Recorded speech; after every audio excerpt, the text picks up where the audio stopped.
Your teammate lost the fight. Now they return to base.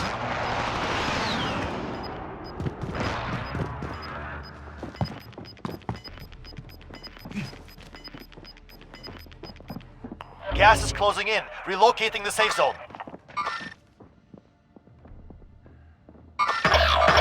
You're all that's left. Get it done.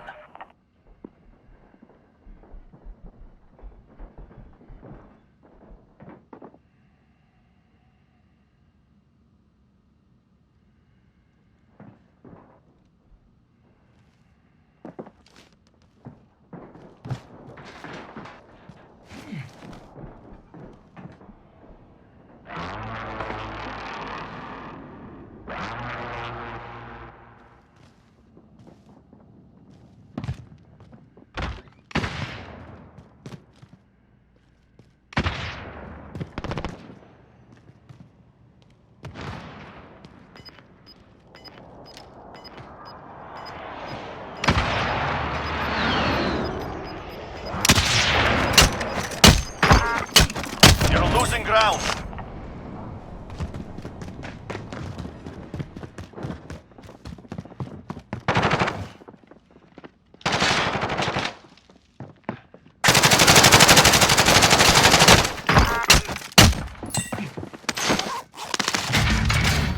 Enemy UAV overhead.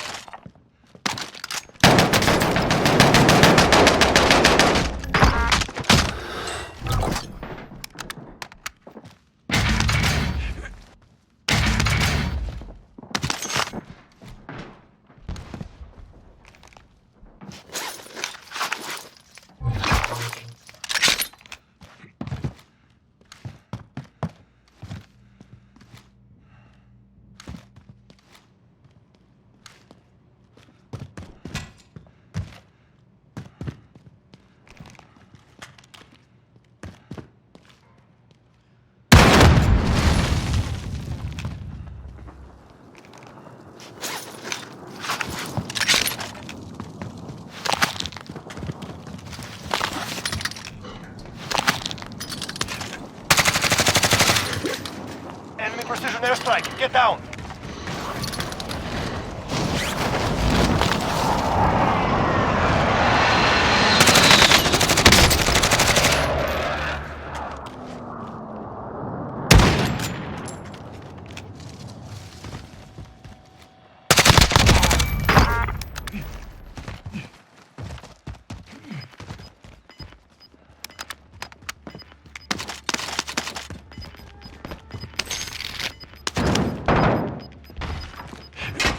Gas is moving in. New safe zone located. Check fire! Same side!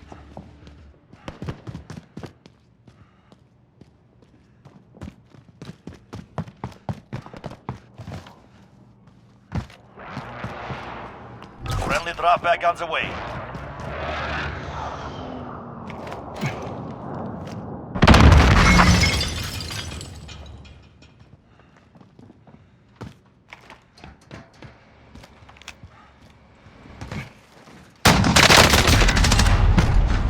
The enemy took that one. We'll be back to finish the job.